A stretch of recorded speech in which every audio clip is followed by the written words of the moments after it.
Bonjour à tous et bienvenue sur cette nouvelle vidéo. Aujourd'hui, on va voir un blog que Software vient tout juste de sortir qui s'appelle le blog Vibe Coding. Je ne sais pas du tout à quoi m'attendre, je ne l'ai pas encore découvert, donc on va le voir ensemble tout de suite. Mais c'est vrai que ça m'intéresse de ouf et je pense que je suis assez hypé par la feature.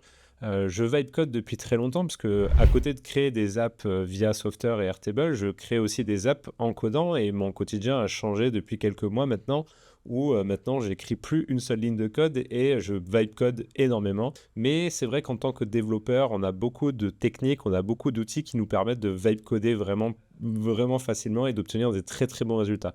Donc j'en attends beaucoup de leurs features parce que ça peut promettre beaucoup de choses. Donc voilà, on va découvrir ensemble, je ne sais pas quoi m'attendre, mais j'ai trop hâte de découvrir ça avec vous et de vous montrer un peu comment ça fonctionne.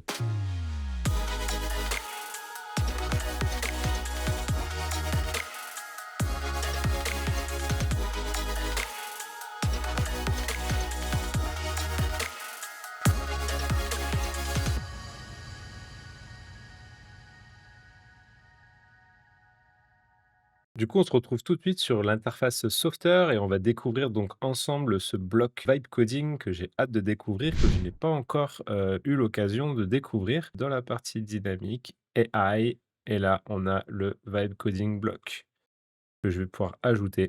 On va tout de suite voir ce qu'on est capable de faire avec cette interface. Donc, je vais lui écrire tout simplement, je souhaite créer une page qui liste les vidéos que j'ai pu publier depuis ma source Airtable. On va voir ce qu'il nous répond, hein. On va faire le truc vraiment très naïf et on va voir ce que ça nous génère. Alors, du coup, il nous dit: «J'ai besoin de plus d'informations pour créer la page de liste de vidéos qui correspond exactement à vos besoins. Pourriez-vous me préciser quelles informations souhaitez-vous pour afficher pour chaque vidéo? Exemple titre, miniature, description, date, publication, nanana. Quel style préférez-vous de l'affichage? Grille, carte, liste, style galerie, et cetera. Fonctionnalité souhaitée». Ah, c'est pas mal. Donc déjà, ça nous aide pas mal dans, la précision de nos prompts.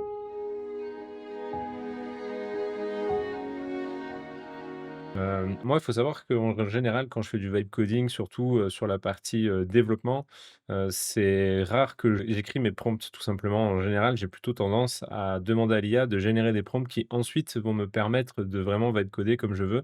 En fait, c'est vraiment important effectivement d'apporter énormément de contexte dans l'IA de manière à ce qu'elle sache exactement quoi faire.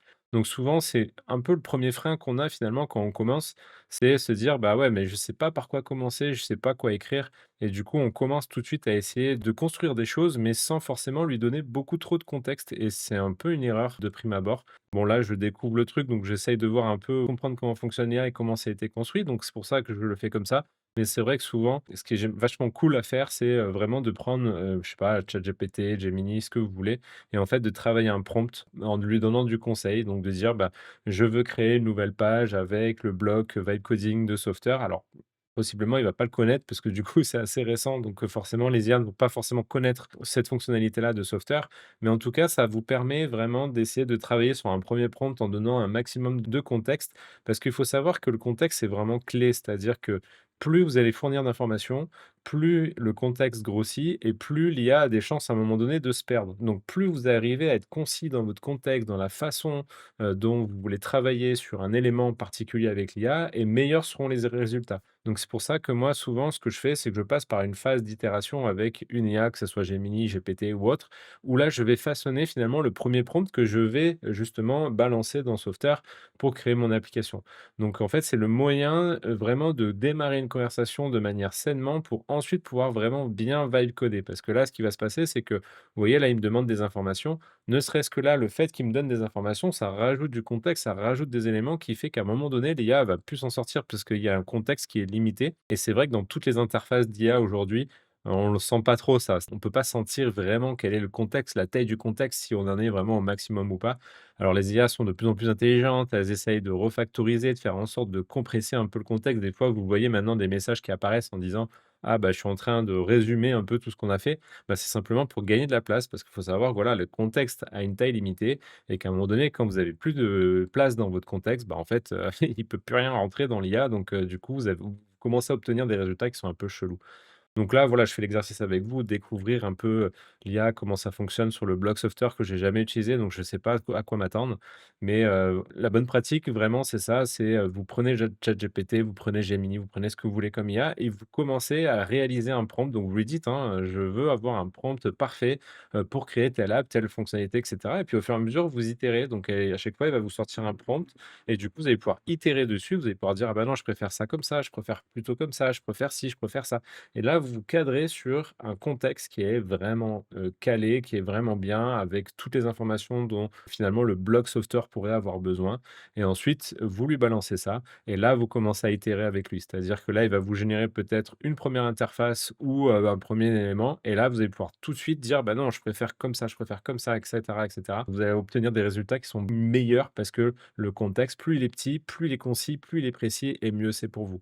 Donc là, effectivement, il me demande, bah, justement tous ces petits contextes-là que je lui ai pas fournis de prime abord. Bah, voilà, il a le réflexe déjà d'avoir ce truc de: «OK, mais attends et là, il me manque du contexte, il faut que tu m'en donnes plus avant que je crée quelque chose». Donc ça, déjà, c'est preuve qu'il y a de la réflexion derrière, que, le l'IA a bien été travaillée pour que justement on puisse, vraiment, enfin voilà, on a une assistance qui nous aide à donner du contexte et qui nous aide à donner les informations.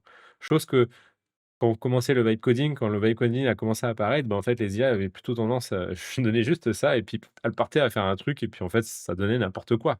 Donc c'est là où, là, vraiment, c'est bien travaillé puisque du coup, voilà, il nous demande un peu plus de contexte.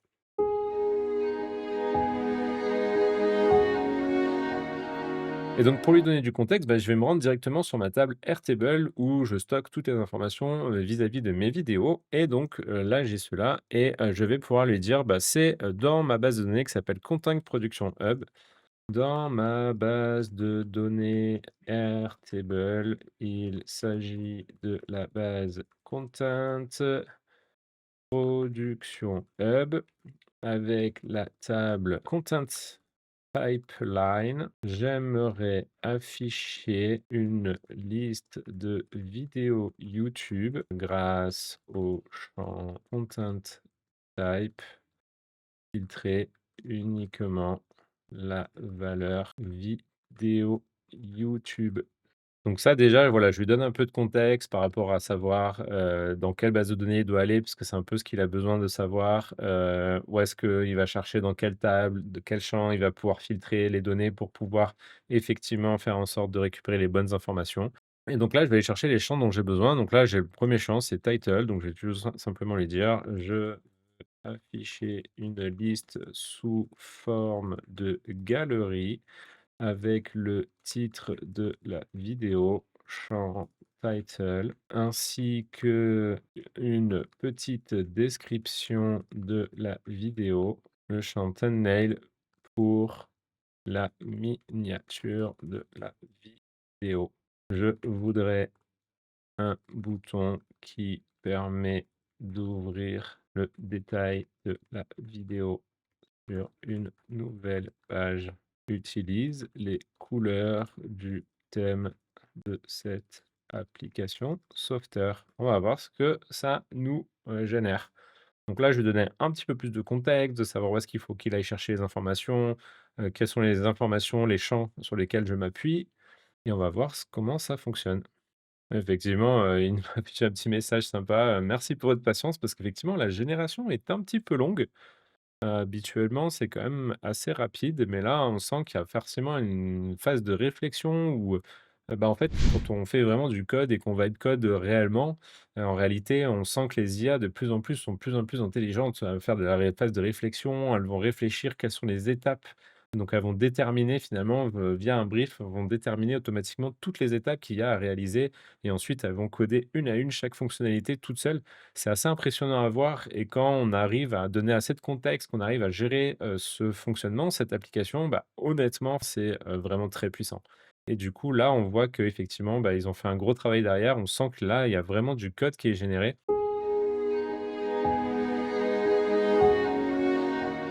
J'ai l'impression quand même qu'on est au-delà de juste, assemblage de blocs.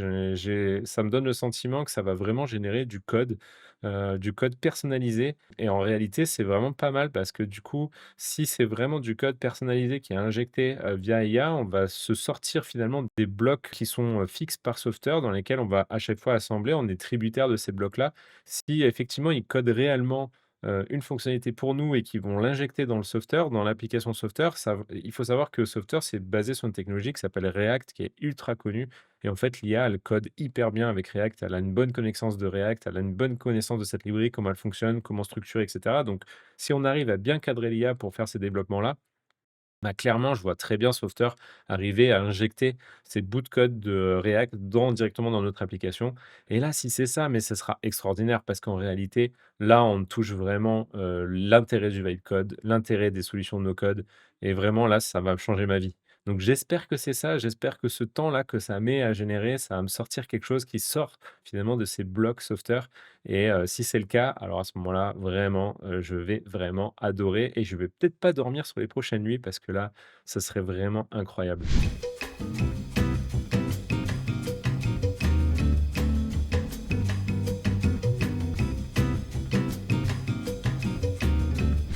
Bon là, j'avoue que c'est quand même un peu long, je sais pas combien de temps ça fait là, j'ai pas chronométré, mais on va atteindre pas loin de peut-être 2 minutes de génération. C'est sympa parce qu'on a plein de petits messages qui s'affichent en disant: «Merci, attends, vas-y, je continue à travailler». C'est là où c'est un peu la complexité du truc parce que des fois, enfin, quand je suis développeur, je sais comment ça se passe réellement, ces petits messages d'attente et cetera. Ça n'empêche pas que derrière, ça peut quand même planter. Et c'est vrai que là, c'est un vrai enjeu maintenant en termes d'interface, d'agir avec les IA comme ça, d'arriver à montrer que non, non, ça a pas planté. On va pas montrer non plus tous les détails de ce qui se passe parce que c'est trop compliqué et de toute façon, ça intéresse personne. Mais en gros, de faire sentir à l'utilisateur que non, il y a pas de plantage, que c'est toujours, d'actualité, qu'il y a quelque chose qui est en train d'être enfin de se faire et cetera. Là, limite, presque envie de dire, finalement, il devrait limite dire: «Bah, revenez plus tard. OK, c'est bon, j'ai pris en compte ton travail, reviens plus tard, laisse-moi travailler et puis, on verra, enfin, je te notifierai quand ton bloc que tu m'as demandé, il est prêt. Vas-y, fais autre chose en attendant, va travailler sur autre chose» et comme ça nous évite de penser et puis surtout d'attendre le résultat et finalement, le vibe code, maintenant, quand je vibe code, avec des applications en code, c'est un peu ce qui se passe. C'est-à-dire que bah, voilà, je prépare mon prompt, je prépare mon contexte, je fais attention à ce que tout soit bien défini, que toutes les tâches soient bien définies et cetera. Une fois que j'ai une grosse liste de tâches où je sens que l'IA, elle va pouvoir partir, elle va pouvoir coder à fond, bah, après je la laisse travailler et parfois ça peut durer, des minutes et des minutes parce que, bah, en fait, il y a plein de trucs à faire. Il crée plein de fichiers, il modifie plein de fichiers, donc il fait plein de choses. Mais du coup, moi, je fais autre chose en attendant et c'est vrai que comme, bah, je suis développeur, je vois qu'il y a de l'avancement. C'est-à-dire que dans mon éditeur de code, je vois directement qu'il y a des fichiers qui se créent et cetera. Je vois qu'il y a de l'activité. Là, c'est vrai que j'imagine que c'est un peu dans le même mode là qu'ils sont, mais du coup, c'est un peu abstrait parce que du coup, on voit pas réellement ce qui se passe derrière et du coup, là, moi, ça me donne le sentiment que ça a planté. Je sais pas ce qui se passe. En même temps, quand je sais comment ça fonctionne, je me dis: «Bah, c'est normal que ça prenne autant de temps». Les IA, en fait, elles fonctionnent sur un principe de streaming, donc c'est-à-dire que c'est ce qu'on appelle une socket, donc c'est une connexion qui est directe entre le client et le serveur qui fait qu'il y a des échanges comme ça qui se passent en permanence, en temps réel et en fait, si vous cassez cette socket, bah, potentiellement, le moteur IA, il va arrêter, en fait, de travailler. Donc ce qui fait que là, je sais même pas si je peux sortir de l'interface, si je peux faire autre chose, si je peux fermer parce que j'ai peur que, bah, finalement, si je fais quelque chose là, bah, tout de suite, je vais arrêter le process et puis, plus rien va se passer. Bon là, la tentation est vraiment trop grande. Je suis en train d'essayer de voir s'il y a vraiment quelque chose qui se passe parce que là, ça vraiment ça dure longtemps. Mais, bah, là, c'est complètement planté. Même les consoles pour vérifier que tout se passe bien, qu'il y a quelque chose qui se passe et que voilà, c'est pas juste planté. Ah, ça y est, j'arrive enfin à accéder à quelque chose. Oui, bon, bah, ça a l'air de travailler, hein. Visiblement, il y a des requêtes réseau qui passent toujours, donc c'est qu'il y a du travail qui est fait. En tout cas, c'est pas en erreur. Il y a des choses qui semblent se créer. Là, vraiment, ça fait déjà, plus de 5 minutes là, enfin ouais, ça fait facile 5 minutes que j'attends. Je sais pas.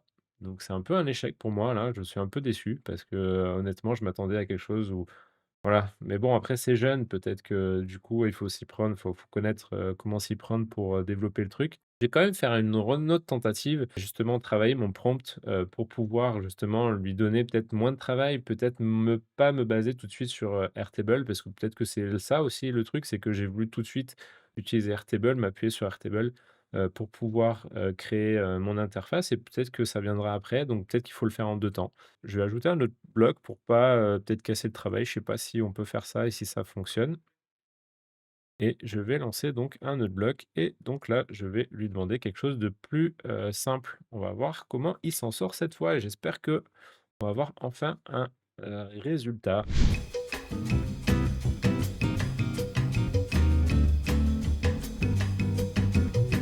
Ah, ça y est, j'ai enfin un premier er truc qui a été généré. Donc là, il m'a, créé directement des vignettes. Donc là, on sent que tout de suite, hein, c'est pas les mêmes blocs, hein. Clairement, c'est clairement pas les mêmes blocs. On n'a pas accès à ces blocs-là, donc je pense que c'est vraiment, des trucs qui ont été, vraiment personnalisés. Donc j'ai créé une galerie vidéo avec des cartes verticales épurées responsives pour chaque carte, une image de couverture en haut, format 16/9, un titre en gras, une description, le design utilise les couleurs de votre thème. OK, OK. OK, super. Une nouvelle version du bloc a été enregistrée. OK et ben, là, du coup, je vais pouvoir itérer. Donc là, c'est tout l'intérêt, d'avoir un agent IA, c'est que je vais pouvoir itérer. Je souhaite que la couverture prenne toute, le haut de la carte, quitte à ce qu'il y ait une partie de l'image qui soit croppée. Donc là, je vais juste lui demander parce que là, ça fait pas très joli avec, ce format 16/9 et cette carte-là avec ses bords. J'essaie de voir comment, ça peut, être autrement. Bon là, lui, c'est toujours pas sorti, hein. Ah! Ah non, mais là, il a mélangé. Ouh là! Là, il a complètement mélangé, les prompts. Donc là, je sais pas comment ils structuraient leur, prompt, mais clairement, on peut pas ah non, là, peut-être que c'est bon. Bon, là, il est complètement arrêté, lui, hein. Le premier, il a perdu pied, il sait plus où est-ce qu'il en est, il a perdu pied. OK, donc là, bon, du coup, il m'a bien, répondu par rapport à, ma demande. Alors là, ce qui, se passe, c'est que le bouton maintenant, il est un peu en bas. Donc là, je confirme, hein, c'est vraiment pas ils utilisent clairement pas leur bloc, ça ouvre beaucoup plus de possibilités. Donc là, ça va demander un peu à travailler avec cet agent pour bien comprendre comment il fonctionne, c'est quoi ses besoins, qu'est-ce qu'on peut prompter au départ pour éviter de se retrouver direct sur un plantage comme celui-là avec cet échec cuisant. Donc là, clairement, je lui ai demandé peut-être trop de trucs, direct en attaquant avec Airtable, machin. Là, je pense que l'agent IA, il sait pas où il habite, il sait pas comment faire, mais clairement, ce nouveau bloc là, il est c'est déjà un peu mieux. Donc là, on sent on rentre vraiment dans une phase de vibe coding pur, hein. Là, on c'est comme si on codait, hein. Là, je retrouve vraiment, les mêmes problématiques, que quand je code avec, des apps avec l'IA. Je pense qu'il va falloir très vite pour Software qu'ils mettent, en place plein de choses comme des règles générales, à l'usage du code. Parce qu'il faut savoir que quand on utilise, du vibe coding dans le coding, donc quand on développe des applications, en réalité, on met beaucoup de contexte général, qu'on va mettre dans le projet pour que justement on évite de se répéter en permanence sur, comment doivent être placés les boutons, comment, les couleurs qu'on doit utiliser et cetera, pour aller très vite et qu'on finalement on se concentre vraiment sur, on développe telle ou telle fonctionnalité. Donc ça marche hyper bien. Quand on code des apps, ça marche hyper bien. Là, c'est clair que si à chaque fois on perd du contexte, on est obligé de recommencer de zéro et on est obligé de le reprompter et cetera. Alors oui, on pourrait se faire des templates de prompts qu'on pourrait utiliser à chaque fois de mission en mission, mais c'est vrai que je pense que ça mériterait d'avoir un peu plus de choses, là-dessus. Donc là, les, boutons sont, maintenant poussés vers le bas et n'ont pas de marge avec, la carte. Bon, du coup, là, ce qui va se passer aussi, c'est que du coup, si j'utilise tout le temps ces blocs, ben, en fait, en réalité, ce qui va se passer, c'est que, je vais avoir une dissonance de design entre, vous voyez, c'est pas tout à fait les mêmes, hein. Quand on prend ce formulaire ici, là, vous voyez, là, l'ombre qui est portée ici n'est pas tout à fait le même que celui-là. Alors c'est des petits détails, hein, bien sûr, mais ça montre bien que et voilà, c'est vraiment une nouvelle génération de blocs, c'est une génération complète. Ah là, il a complètement perdu, le précédent. Hem, il faudrait enlever les marges du haut pour que le thumbnail soit collé en haut. Bon, là, je pense que ça mériterait, voilà, c'est jeune, hein, on leur laisse un peu, le temps de progresser sur ces interfaces, enfin sur cet agent, qui soit un peu plus performant. Parce que là, clairement, c'est vraiment très jeune. Il manque des petits trucs quoi, des petits trucs que moi j'ai l'habitude d'utiliser en code, là vraiment passer que par chat, ça peut être utile parce que voilà, on peut vraiment dépasser les limites pour le coup, hein. Là, on va pouvoir dépasser les limites de ce que nous propose Software. On va pouvoir faire des mises en page qui sortent un peu, de ce que propose Software, donc ça, c'est ultra intéressant. Là, d'ailleurs, je viens de voir, il y a Connect Source, donc je vais voir ce que ça permet de faire Content Hub. Peut-être c'était ça qu'il fallait que je fasse tout à l'heure, pour, faciliter, et du coup, je vais pouvoir lui dire utilise ma base de données Airtable pour connecter les champs. On va voir ce que ça va donner. Je grand donne pas de grand espoir vu l'échec cuisant, mais peut-être que c'était mon erreur de départ. J'aurais peut-être dû d'abord connecter la source Airtable, c'est peut-être ce qu'il avait besoin de faire en prime abord. Ce qui serait dommage parce que finalement il a toutes les infos, hein, mon software est connecté à mon Airtable donc normalement, il a tout, hein. Donc là j'avoue que, bon, peut-être que c'est à cause de ça, hein, il fallait simplement connecter d'abord la source avant de prompter, c'est ce qui est vraiment possible. Mais, on va voir. Oh là là là là là là là là. Alors, qu'est-ce qui se passe là? Eh ben, you need to adjust your prompt or provide more specific oh là là là là là là. Alors là, c'est complètement là, c'est la cata.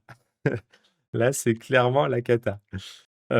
Parfait, j'ai connecté votre galerie Vector à la base de données Airtable. L'écart s'affiche maintenant. Code mail, OK. Les titres en gras, description, bouton, OK. La galerie charge 6 vidéos à la fois, triées par date de publication. Un bouton charger plus d'un apparaît. J'ai aussi ajouté Zeta.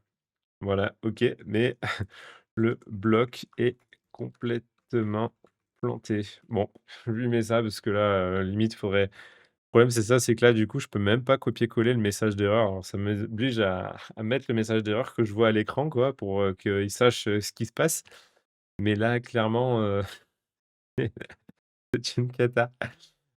Bon, encore une fois, c'est jeune, ça vient de sortir. Peut-être qu'il se focus principalement, justement, sur la partie front. Donc peut-être qu'il faut pas s'occuper de la data dans un premier temps. Faites vos interfaces. Ah! Ah! Bah, voilà! Super! Bon, bah, là, déjà, c'est déjà mieux. T'en es sorti, j'ai corrigé le problème. D'accord, merci. Filtre les vidéos sur le champ, content type pour récupérer uniquement les vidéos YouTube publiées en status sur publier. Voilà, là, je rajoute un peu de filtre parce qu'effectivement, là, il manque un peu des filtres. Il m'affiche un peu tout et n'importe quoi. J'espère juste qu'il va pas se remettre à planter et que je vais pas avoir encore des messages d'erreur de fou. Bon, ça fait partie, hein, du jeu, hein, c'est-à-dire que quand on code avec l'IA, malheureusement, ça reste probabiliste. C'est pas déterministe les IA, faut le savoir, hein, c'est pour ça qu'il y a des hallucinations. C'est simplement que c'est tout le temps des probabilités qui sont faites, donc bah, forcément, qui dit probabilité dit que forcément ça peut planter. Ouh là là, alors là, ça n'a pas marché. Non, je vois toujours des éléments qui ne sont pas de type YouTube. Donc là, effectivement, il y a eu un échec sur le filtre, visiblement. Bon, chaque génération reste quand même assez longue. Encore une fois, hein, c'est pas inquiétant, c'est normal. Étant donné que je sais comment ça se passe derrière, franchement, c'est normal que ça prenne du temps. Il y a aucun souci là-dessus. Je pense qu'il faudrait juste que bon, encore une fois, c'est tout jeune, hein, ils viennent de commencer et cetera. Là, visiblement, ça marche toujours pas et du fait que des champs secs dans Airtable utilisent des ID d'options, pas des labels textuels. Maintenant, j'utilise la vidéo YouTube. Bon, alors ce qui peut être possible, c'est que le filtre ne s'applique pas tout de suite parce que, j'ai déjà remarqué ça aussi, de façon classique, hein, il cherche toutes les données et en fait, c'est plutôt, quand on passe, voilà, sur une preview, bah, derrière, on va peut-être pouvoir, faire le bouton preview pour voir. Parce que peut-être que c'est à cause de ça. Ouais, voilà, donc là, on est bien, hein. Là, c'est bien. C'est simplement qu'effectivement, il y avait pas la preview. Donc, enfin, sur le mode preview, il affiche pas le truc. Donc, forcément, ici, on a toutes les infos de notre base Airtable et c'est une fois qu'on est en production en preview qu'il y a tout qui fonctionne. Donc là, c'est logique. Je vais filtrer aussi par chaîne parce que du coup, j'ai 2 chaînes YouTube et donc là, j'ai besoin de filtrer par Airtable et Softr. Je souhaite aussi filtrer par le champ community pour, filtrer les vidéos sur Airtable et Softr. Donc là, je rajoute une, contrainte supplémentaire pour qu'il se concentre uniquement sur la thématique Airtable et Softr, pour avoir justement toutes ces vidéos. Bon, du coup, j'ai toujours peur de quitter ce chat-là. J'ai peur que si je fais autre chose, j'ai envie d'aller voir dans les autres tabs maintenant, mais en fait, j'ai juste peur que ça plante et que j'obtiens pas le résultat que je veux. Mais en tout cas c'est bon, il l'a fait. OK, très bien, merci beaucoup. Donc là, la source, le champ source n'a pas changé, hein, a priori, voilà, on peut toujours faire, le champ source qu'on veut avec les conditions qu'on veut. Donc limite, j'aurais même pu moi-même mettre les conditions directement ici, hein, sur les champs que je lui ai demandé. Alors du coup, ce qui fait que potentiellement, et ça à tester, il faudrait que je teste plus, profondément, mais ce qui manquait ici, par exemple, sur le champ filter, c'est que, par exemple, c'était ça là, c'était que là, vous êtes obligé de sélectionner soit des et, donc en fait, toutes les conditions sont vraies, alors du coup, tu récupères les éléments qui vont bien, ou alors tu mets un ça veut dire si l'une de ces, conditions est juste, tu fais remonter l'information, mais on peut pas mixer des et, des ou. C'est-à-dire si je veux que ça et ça, mais à l'intérieur de ce et ça, et ben, il y a ou ça, ou ça, ou ça. Ben, en fait, ça, on pouvait pas le faire avec Software. Donc je m'en sortais toujours avec des vues, donc en travaillant avec les vues, on peut toujours s'en sortir, à faire des trucs. Mais du coup, ça rend le truc un peu compliqué et un peu, voilà, un peu pénible. Et là, du coup, le fait que, ben, là, on peut lui demander de filtrer, visiblement, le filtre, c'est pas remonté ici, visiblement. Alors je vais juste recharger parce que des fois, il peut y avoir aussi des mises à jour qui sont faites, automatiquement. Donc je, mets à jour et là, on voit qu'effectivement, donc ça m'a bien gardé mon chat, donc ça, c'est une bonne chose. Et là, voilà, j'ai pas les filtres, ils sont là. Donc ça veut dire qu'il y a un filtre interne qui se met en plus, sur les données, Airtable, donc ce qui peut être pas mal. L'autre point de vigilance à avoir, c'est peut-être que du coup, ça remonte quand même toutes les informations et que c'est finalement un filtre qui est fait côté front-end, ce qui peut avoir un petit danger quelque part parce que, si jamais, voilà, on filtre des informations, là, l'avantage, c'est que, bah, il y a pas toutes les infos qui sont montées. D'ailleurs, on va aller voir tout de suite. Je vais aller vérifier ça parce que ça peut être vraiment problématique. Hop, on va voir ce que ça nous retourne concrètement. Donc là, je recharge la page pour voir, voilà, les derniers records. Et j'ai bien 6 éléments. Est-ce que c'est que du Airtable et Software? Airtable et Software. Non, ça va, c'est un filtre qui est fait côté serveur, donc c'est pas un filtre qui est fait côté front. Donc j'avais un peu peur de ça, mais non, c'est bon, c'est validé. Donc le fait que ce soit des filtres comme ça qu'on peut, faire grâce, à l'IA, je trouve ça hyper puissant parce que là, pour le coup, on va pouvoir faire vraiment des filtres, vraiment top. Et ensuite sur la partie content.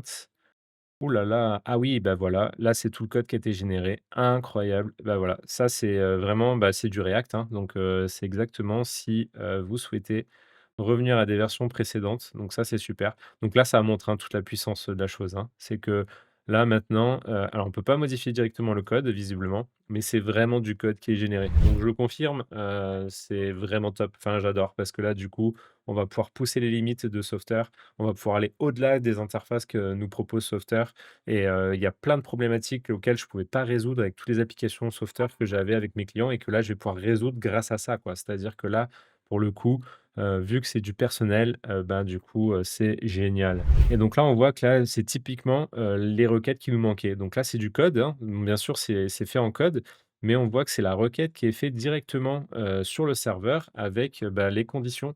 Donc oui, on va pouvoir enfin faire des filtres qui sont, juste géniaux. On va pouvoir pousser les codes des interfaces. Donc là, on voit vraiment que ça utilise du code React qui est utilisé. On va pouvoir donc connecter nos data sources, on va pouvoir faire plein de trucs. Oh! Je trouve ça génial, je trouve ça génial. Bah, c'est bon, j'adopte, je suis trop fan. C'est trop génial. C'est vraiment un game changer. Là, pour le coup, j'étais un peu sceptique sur le départ avec, ce cas complètement raté. Mais là, de voir ça, je trouve ça incroyable. Je trouve ça vraiment incroyable. C'est génial. Je vais me régaler.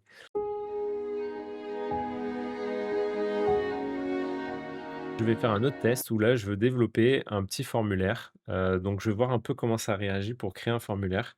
Donc c'est parti. Je souhaite créer un formulaire qui va me permettre de récolter des informations, sur plusieurs étapes. La première information que je souhaite récolter, c'est, tout simplement le prénom, le nom et l'adresse email de l'utilisateur. Ensuite, je voudrais passer sur une autre étape où sur laquelle je vais poser simplement des questions et des questions, il va y en avoir 3. La première, ça sera: quelles sont les vidéos, sur Airtable qui t'intéressent le plus? La deuxième question, ça sera: quelles sont les vidéos sur, Software qui t'intéressent le plus?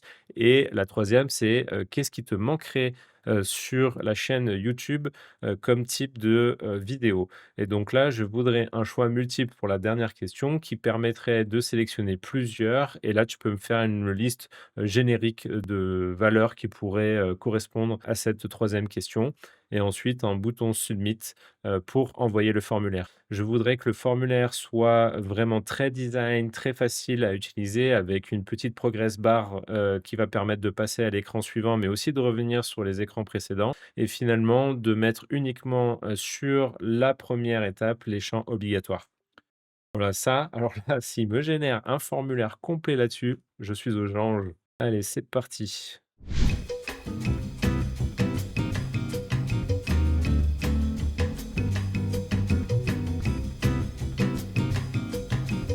Alors, qu'est-ce qui m'a pondu? Bon, alors là déjà, YouTube Content Survey. Alors déjà, on voit que la mise en page est clairement différente par rapport à ce qu'on peut connaître sur les formulaires d'avant, hein. Donc là, pour rappel, voici les formulaires qui tombaient, c'était vraiment pas joli. Excusez-moi Software, mais c'est vrai que vos formulaires, ils étaient pas forcément jolis. Là, du coup, on va pour aller un peu plus loin dans la personnalisation, parce que du coup, comme c'est du code qui est généré, là, vous pouvez aller, vous pouvez, dialoguer avec l'IA et lui dire: «Bah, j'aime pas ça, je veux ci, je veux ça». Là, le premier truc, le premier shot qui m'a, sorti, c'est vraiment génial. Le truc où je suis pressé aussi de tester, c'est peut-être la traduction, parce que c'est ce qui manque aujourd'hui. Il y a pas de système qui permet de traduire, en fait, toutes les interfaces. Donc aujourd'hui, c'est ce qui manque. Donc là, on va voir un peu comment ça réagit, blablabla, blablabla. Est-ce qu'il m'a fait une adresse mail directe en validation? Non, raté, dommage. Step 2, ouais, bah voilà, c'est parfait. Et là, les choix multiples. Et il m'a proposé, bah ouais, c'est génial. C'est génial. J'adore, j'adore, j'adore, j'adore. Alors là, après, il faudra voir un peu comment ça marche pour stocker les informations, mais j'ai pas de doute sur le fait qu'on ça soit illimité.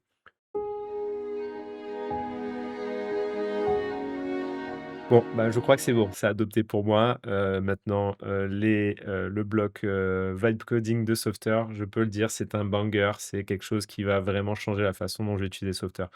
Donc je vous referai une autre vidéo un peu plus structurée sur comment j'utilise finalement, ce vibe coding parce que, faut que je l'appréhende, hein, faut que je l'utilise un peu plus, que je comprenne comment il fonctionne et comme ça, je vous ferai une autre vidéo sur comment moi j'utilise ce bloc-là. Voilà, donc là, c'était vraiment une découverte. Donc, bah, voilà, on l'a découvert ensemble, ça y est. Voilà, j'espère que la vidéo vous a plu. Bon, c'était un petit peu long, on a vu beaucoup de choses, des crashs et des moins crashs, mais ça fait partie du jeu, ça a toujours été comme ça. Le vibe code, c'est pas magique, ça demande beaucoup d'entraînement, d'habitude, mais après, à force de pratiquer, on peut s'en sortir. En tout cas, j'étais déjà hypé par la feature, mais là, vraiment, je trouve que c'est game changer pour Software, c'est vraiment génial parce qu'on va pouvoir enfin se passer des limites de Software et peut-être faire beaucoup de choses qui sont très puissantes directement bloc par bloc. C'est là où c'est assez intelligent parce que finalement, si on vibe code une app complète, c'est vraiment très compliqué parce que là, l'IA va se perdre parce qu'à un moment donné, quand le projet est trop grand, c'est très compliqué. Donc il y a un vrai enjeu de contexte dans lequel il va falloir travailler. Je pense qu'il manque encore un peu des fonctionnalités pour justement être vraiment pro et pouvoir bien cadrer le fonctionnement de ce bloc vibe code. Mais en tout cas, de ce que j'en vois, de le peu que j'en ai vu là avec vous, c'est que je trouve ça très puissant parce que du coup, on va pouvoir travailler bloc par bloc, chose que l'IA va savoir très bien faire. On va pouvoir dépasser toutes les limites de l'interface software qu'on avait jusqu'à maintenant. On va pouvoir proposer des interfaces qui sont beaucoup plus UX design, beaucoup plus personnalisables. Ça va être beaucoup plus pratique.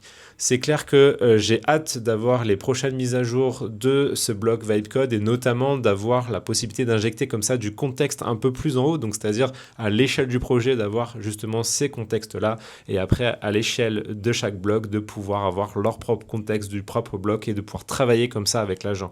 En tout cas, de ce que j'en ai vu, on garde le contexte de la fenêtre sur laquelle tout le travail qu'on a fait sur le bloc, et ça, c'est vraiment très, très, très, très bien. C'est très bien pensé, c'est très bien fait. Je pense que ça va vraiment être game changing. Voilà, il faut un peu de pratique, il faut un peu avoir l'habitude et un peu s'imprégner du truc, mais je pense qu'une fois qu'on a compris comment ça fonctionne, une fois qu'on a compris comment générer ces blocs, là, les possibilités sont infinies et c'est vraiment génial. J'ai vraiment très hâte de commencer mes projets clients avec directement ce bloc Vibe Code. J'ai déjà plein d'idées pour mes clients pour améliorer leur application, améliorer leur interface. Donc j'ai hâte de mettre tout ça en pratique et je vous ferai bien sûr une autre vidéo plus tard, une fois que j'aurai bien maîtrisé ce bloc Vibe Code pour vous partager un peu mes trucs et astuces par rapport à ce bloc-là. En tout cas, allez-y, apprenez. Au début, ça n'a pas marché. Vous l'avez vu avec moi, ça ne marche pas toujours parce qu'on a une façon d'utiliser, mais je vous ai un peu montré comment j'utilise rapidement de mon côté. Donc voilà, ça va être un peu ce que je vous ai montré là, ça va être ça, mais mieux structuré en tout cas. Mais en tout cas, c'est sûr que voilà, moi je vais l'utiliser tout le temps maintenant. Il va y avoir des blocs Vibe Code absolument partout dans mon interface. C'est trop génial, j'ai trop hâte. Si la vidéo vous a plu, n'hésitez pas à vous abonner, à vous cliquer sur les cloches de notification pour ne pas rater les prochaines vidéos. Et puis je lance pas mal de petits services, de petits trucs voilà, à droite, à gauche. Donc n'hésitez pas à voir dans les descriptions parce que ça bouge de semaine en semaine. J'ai pas mal d'idées, j'ai pas mal de choses que je vais proposer. Donc vraiment, allez voir dans la description. Il y a pas mal de contenu, pas mal de ressources. J'essaie de partager un maximum de choses. Commentez, à poser des questions. Et si vous avez des questions au sujet de ce blog Vibe Code, bah, n'hésitez pas non plus parce que ça peut faire l'objet aussi d'une prochaine vidéo autour de ce sujet. Bon vibe coding à tous et puis on se retrouve très vite pour une prochaine vidéo.